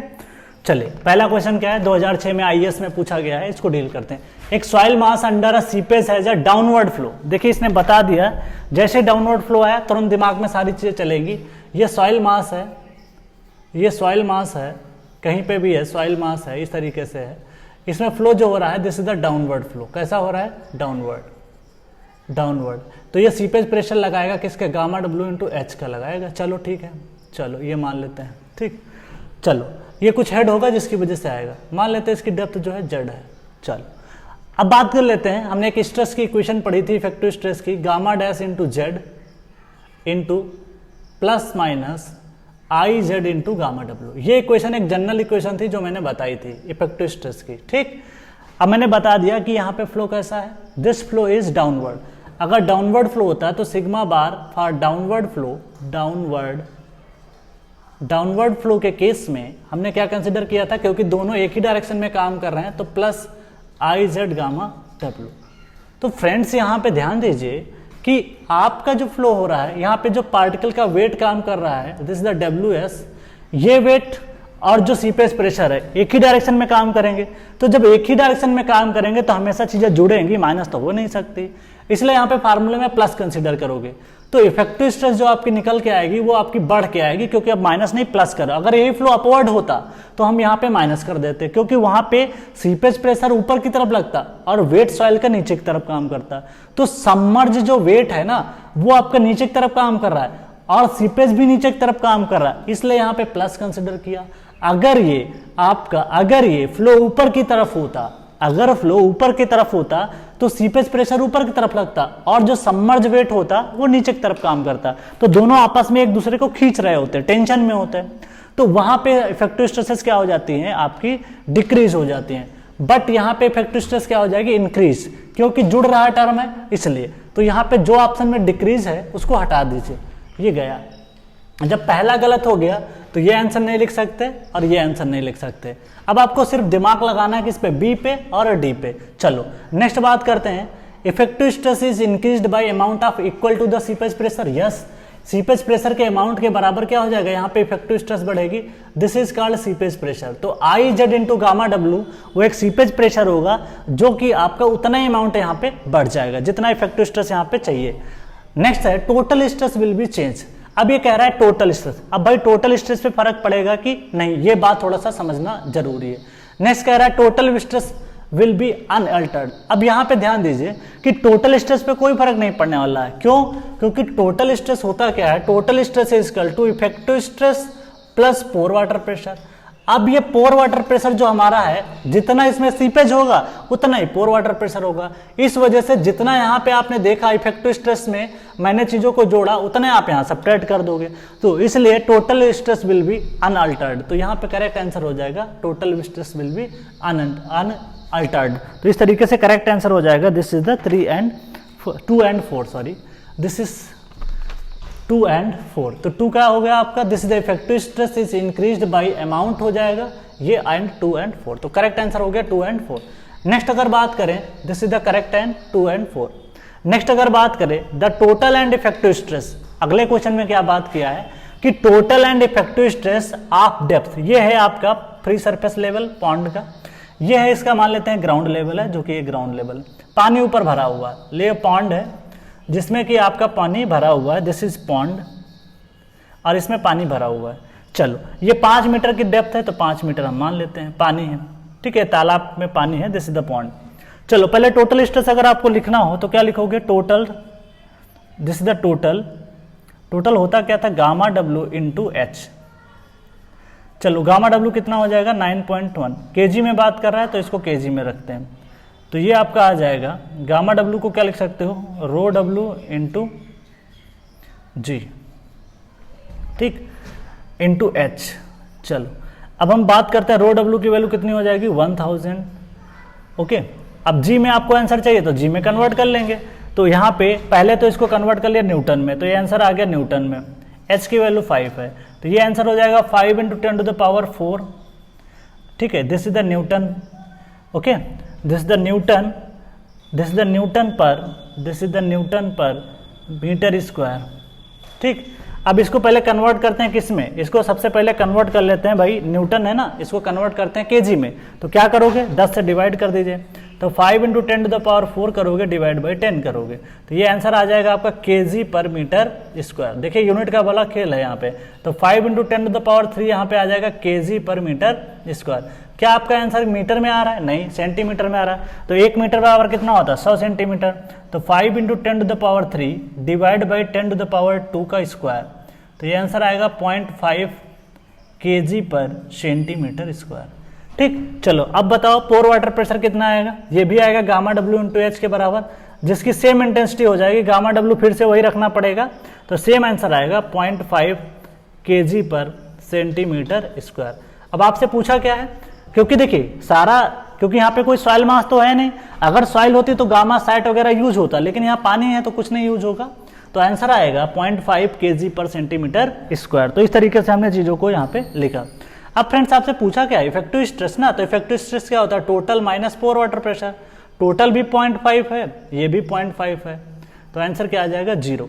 तो आप करेक्ट आंसर क्या आ जाएगा 0। तो जिस आंसर में आपको क्या क्या पूछा, टोटल पहले पूछा है, तो टोटल होगा 0.5, क्या होगा, टोटल होगा 0.5 के बराबर, कितना होगा 0.5, और इफेक्टिव स्ट्रेस 0, तो करेक्ट आंसर हो जाएगा बी। तो इस तरीके से क्वेश्चंस को हम लोग क्या करते हैं, यहाँ पे सॉल्व करते हैं। तो अगर ध्यान रखिएगा, मैंने इसके बारे में बताया था कि अगर जहां पे ग्राउंड वाटर, जहां पे आपका सॉइल मास के ऊपर अगर वाटर टेबल घटता बढ़ता है, जैसे तालाब में पानी बढ़ जाए, नदी के ऊपर बढ़ जाए, किसी लेक के अंदर पानी बढ़ जाए, किसी स्विमिंग पूल में पानी ऊपर नीचे हो जाए, इफेक्टिव स्ट्रेस पे कोई फर्क नहीं पड़ता है, क्योंकि वो सॉइल के पार्टिकल के कारण होता है। तो इसलिए ध्यान रखिएगा। हाँ, यही पानी अगर ग्राउंड सॉइल मास के नीचे ऊपर हो जाएगा तब फर्क पड़ेगा। तो इस पॉइंट के बारे में हमने वहां पे डिस्कस किया था। अब हम एक लास्ट क्वेश्चन को डिस्कस करते हैं जो कि गेट में पूछा गया है। 2 नंबर का क्वेश्चन था गेट का, लेकिन यहाँ से कुछ चीजें आपको सीखने को मिल जाएंगी, इसलिए मैं उसको करा रहा हूँ। ठीक है, तो गेट का क्वेश्चन है हालांकि, लेकिन फिर भी मैं आपको कुछ सिखाना चाह रहा हूँ ताकि इस क्वेश्चन को सीख जाओगे तो फिर कल को कोई क्वेश्चन अगर गेट के स्टूडेंट भी इसको देखेंगे तो वो भी समझ जाएंगे। तो सबसे पहले अगर हम बात करें कि how to solve this question, क्योंकि गेट में कई बार पूछा गया है इसलिए मैं उसको डील कर रहा हूँ। हालांकि वो आपको कैलकुलेटर वगैरह देगा तभी सॉल्व हो पाएगा, तो इसलिए ध्यान रखिएगा। लेकिन इसमें कुछ कॉन्सेप्ट हैं इसलिए मैं उस क्वेश्चन को करा रहा हूँ, अन्यथा नहीं कराता इसको। तो इसलिए इस क्वेश्चन को इसलिए कर रहे हैं ताकि आपके कॉन्सेप्ट थोड़ा सा अच्छे हो जाए। तो नेक्स्ट हम बात करेंगे कि गेट का एक क्वेश्चन है जिसको हम लोग यहाँ पे डील करने वाले हैं। तो next question will be GATE problem. GATE का क्वेश्चन है जिसके बारे में हम लोग यहाँ पे डील करेंगे। Next problem from the GATE. GATE exam की प्रॉब्लम है, लेकिन अच्छी प्रॉब्लम है, अक्सर गेट में आपको वो मिल जाएगी। तो सीपेज का जो है वेटेज है ना, गेट में भी बहुत है, ईएस में भी बहुत ज़्यादा है, तो काफ़ी ज़्यादा इंपॉर्टेंट हो जाता है। और एसएससी में भी इससे पूछना शुरू कर दिया। क्वेश्चन है गेट का, फाइंड द परमेबिलिटी, ठीक है, या find the quantity of flow, find the quantity of flow. क्या निकालना है? क्वांटिटी ऑफ फ्लो निकालना है। ठीक, इसका स्ट्रक्चर कुछ खतरनाक दिया हुआ है, लेकिन घबराना नहीं है। इसको थोड़ा सा मैं और रफ करता हूं ताकि चीज़ें आपको क्लियर हो जाए। तो यहाँ पे जो है कि गेट में पूछा गया है और स्ट्रक्चर थोड़ा सा गेट में हमेशा खतरनाक देता है ताकि आप घबरा जाओ, बट कॉन्सेप्ट अगर क्लियर होगा तो फिर घबराने की ज़रूरत नहीं है। कुछ इस तरीके से स्ट्रक्चर आपका बना के उसमें, ठीक, इस तरीके से स्ट्रक्चर है, इस तरीके से ये दिया हुआ ऐसे स्ट्रक्चर है। यहाँ पे एक इम्परमेबल लेयर है, समझ लेना है क्योंकि ये क्वेश्चन आपको कई कॉन्सेप्ट क्लियर करके देगा। ठीक है, फिर ये डेप्थ दे रखा 17.2 metre, this is the 17.2 metre. ठीक, उसके बाद में इसका हेड दे रखा है 6.3 मीटर। ये इंपॉर्टेंट है क्योंकि बिना हेड के क्वेश्चन नहीं लगने वाला। ये कोई कंक्रीट का स्ट्रक्चर है, वियर हो सकता है, कुछ भी बना सकते, स्पिल वे हो सकता है, पानी ऊपर से निकल जाएगा। जिसकी जो लेंथ है ना, उसने 50 मीटर का ये बनाया स्ट्रक्चर है। दिस इज द 50 मीटर, इसकी जो है लेंथ बता दिया। ठीक, चलो अब उसके बाद में ये जो मोटाई है, थिकनेस, इसको भी बता दिया 11 दिस इज द 11.6 मीटर। कोई काम नहीं इसका भी है। नीचे इम्परमेबल स्ट्रेटा है, इम्परमेबल स्ट्रेटा एक परत है, लेयर है जिसको बोल सकते हो, स्ट्रेटम इसको बोलते हैं, इम्परमेबल स्ट्रेटम। ठीक, अब इसका जो स्ट्रक्चर है ना फ्रेंड्स, कुछ इस तरीके से जब पानी फ्लो करना शुरू हुआ तो कुछ इस तरीके से पानी फ्लो हो रहा है, ऐसे करके आखिर के। ठीक है, इसका डायग्राम कुछ ऐसे ही बनता है, तो इसलिए मैं उसको बना रहा हूँ। दूसरा फ्लो ऐसे आया, फिर फ्लो होते हुए पानी आपका ऐसे निकल गया, ऐसे करके। ठीक है, एग्जैक्ट कोई शेप नहीं बना रहा हूँ, ये आपका ऐसे है लाइन, फिर एक लाइन आपकी ऐसे आई हुई है, दिस इज द लाइन, फिर एक लाइन आपकी ये ऐसे आई हुई है, उसके बाद में दिस इज द लाइन, एक लाइन ऐसे आई हुई है, एक और लाइन आई हुई है, दिस इज द लाइन, इस तरीके से एक और लाइन आई हुई है। ठीक है, दिस इज द 1, दिस 1 2 3, ठीक है, 1 2 3 4, एक और लाइन है, दिस इज द लाइन, यहाँ पे बेस है, दिस इज द 5, और एक लाइन यहाँ से क्या हुआ है कि कुछ इस तरीके से एक और लाइन निकली। ये है स्ट्रक्चर आपका, पानी का लेवल यहाँ पे कुछ ना कुछ है। चलो ठीक है, चलो आगे बढ़ते हैं। सबसे पहले ये कहानी आपको दे दी गई, क्वेश्चन ये ऐसे डायग्राम बन के गेट के एग्जाम में आया था। मुझे निकालना डिस्चार्ज, तो डिस्चार्ज होता क्या था, Q = KH NF / ND। सबसे मेन यहाँ पे NF और ND है। देखिए H कितना है, H इसका हेड जो है 6.3 मीटर है, अगर यहाँ का कुछ ना कुछ हेड देता है, यहाँ को दिया ही नहीं एग्जाम में, तो आप सीधे क्या मान लोगे कि 6.3। यहाँ पे कुछ नहीं बताया है कि इसका लेवल यहाँ से कितना है, अगर नहीं बताया तो 0 मानना है। तो हेड जो आपका आएगा 6.3 आ जाएगा। अब मुझे मेन जो चाहिए, परमिबिलिटी इसने दे रखा है, परमिबिलिटी जो एग्जाम में दिया गया है वो है, परमिबिलिटी दे रखा था 3.8 10⁻⁶ मीटर पर सेकेंड। ये एग्जाम में आपको मेंशन है। अगर 2 डायरेक्शन में होता तो इक्विवेलेंट निकाल लेते, सिंगल डायरेक्शन में तो इसलिए सिंपली आप रख दोगे। अब मेरा मेन पर्पज जो है ना वो कैलकुलेट करना है। क्या मेरा मेन पर्पज है? नंबर ऑफ फ्लो चैनल और नंबर ऑफ इक्विपोटेंशियल ड्रॉप। चलो, फ्लो लाइन क्या होती है? जिधर पानी फ्लो होता है, पानी कैसे फ्लो करेगा? इन चैनल के माध्यम से पानी फ्लो करेगा, चाहे पानी ऐसे फ्लो करेगा। चलो, एक चैनल, दूसरा चैनल, तीसरा चैनल। अब देखो ये भी एक तरीके का बाउंड्री काम करता है। ये और इसके बीच में एक चैनल बन जाएगा, इसके और इसके बीच में एक चैनल बन जाएगा, और इसके और इसके बीच में एक चैनल बन जाएगा। ठीक है, तो NF की जो वैल्यू मैं निकाल के लाऊंगा, NF इक्वल टू कितना आ जाएगा? 3। चलो ND बताओ। ND के लिए क्या चाहिए? 1 2 3, ध्यान दीजिएगा, 1 2 3 4 5 6 7 8 9 10 क्यों? क्योंकि फ्रेंड्स ये भी एक तरीके की लाइन हो जाएगी ना, तो इसलिए आपको लेना पड़ेगा 10। तो इस तरीके से चीज़ों को हम लोग सॉल्व करते हैं। इस चीज़ का एकदम ध्यान, अक्सर गलती कहाँ पे होती है, लोग इसको कंसीडर कर लेते हैं, इसको भी ले लेते हैं, लेकिन भैया ये बताओ, क्या इसके पीछे कोई सॉइल मास नहीं होगा? क्या इसके बाद में कोई सॉइल मास नहीं होगा? जब वो सॉइल मास होगा तो एक तरीके का पानी यहाँ से भी तो जा सकता है फ्रेंड्स, तो ये भी एक तरीके का है चैनल इक्विपोटेंशियल ड्रॉप। तो इसलिए यहाँ पे ND की वैल्यू कितनी हो जाती है? दिस 10। चलो डिस्चार्ज निकालते हैं। K की वैल्यू 3.8 10⁻⁶, H की वैल्यू 6.3, NF 3, ND 10।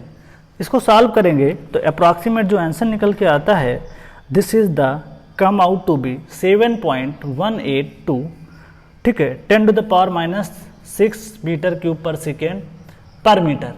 इसको मुझे निकालना है। मान ले इसने एग्जाम में गेट में पूछा था कि बताओ सेंटीमीटर क्यूब पर सेकेंड पर मीटर पूछा था। तो ध्यान रखिएगा 1 मीटर इसकी लेंथ ऑफ द डैम है, या जो स्ट्रक्चर है इसकी 1 मीटर लेंथ की बात कर रहे हैं। अच्छा, दूसरी बात, एग्जाम में उसने सेंटीमीटर क्यूब पर सेकेंड में पूछा था, तो आपको रिपोर्ट जो आंसर करना पड़ेगा वो सेंटीमीटर में ही करना पड़ेगा।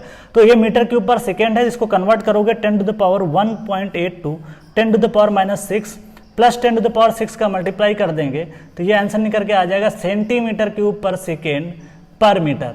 तो आंसर हो गया 7.182, ठीक है, सेंटीमीटर क्यूब पर सेकेंड पर मीटर लेंथ कर सकते हो। 1 मीटर के लिए कंसीडर किया, मान ले डैम आपने 50 किलोमीटर या 5 किलोमीटर या 2 किलोमीटर का डैम आपने बनाया, चुपचाप 2 किलोमीटर मल्टीप्लाई कर दीजिए, आंसर निकल के आ जाएगा। तो ऐसे क्वेश्चन फ्रेंड्स गेट वेट में आ जाते हैं, तो आप आसानी से इनको कर सकते हो। तो ये था आपका आज का सीपेज का टॉपिक, मैंने कंप्लीट कर लिया, क्वेश्चन के साथ कंप्लीट किया है। जितने भी टॉपिक हो सकते हैं, परमिबिलिटी पढ़ा, इफेक्टिव स्ट्रेस पढ़ा, सीपेज पढ़ा, सब पे मैंने टॉपिक पे क्वेश्चन भी डिस्कस किए। अब अगला लेक्चर जो होगा वो कि काफ़ी ज़्यादा इंपॉर्टेंट होगा, जिस पे हम लोग मिलेंगे नए लेक्चर में, जो कि होगा कंसोलिडेशन पे डिस्कस करेंगे। अब हमारे 4 टॉपिक बचे हैं, सिर्फ कंसोलिडेशन, उसके बाद में शियर स्ट्रेंथ, उसके बाद में एक्टिव अर्थ प्रेशर थ्योरी, उसके अलावा फाउंडेशन। ये 4 टॉपिक आपके बचते हैं। मैक्सिमम मैंने अभी तक सॉइल का 55% पार्ट डिस्कस कर चुका हूँ, 55 से 60%। अब 40% हमको और पढ़ना है, और जो कि काफ़ी आसानी से पढ़ जाओगे। यहाँ पे चीज़ें थोड़ा कॉम्प्लेक्स थी, और आगे आने वाले समय में फार्मूला डेरिवेशन बढ़ते जाएंगे, हो सकता है कम भी हो जाए। अभी परमिबिलिटी वाला टॉपिक था, यहाँ डेरिवेशन ज़्यादा थे, आगे डेरिवेशन और कम होने वाले हैं। तो कॉन्सेप्ट के साथ सॉइल को अगर पढ़ोगे तो फिर कोई दिक्कत नहीं आएगी, सारे क्वेश्चन करके आ जाओगे। तो फ्रेंड्स आज के लिए इतना ही रखते हैं, नेक्स्ट क्लास में मिलते हैं। तो thank you all of you and happy learning.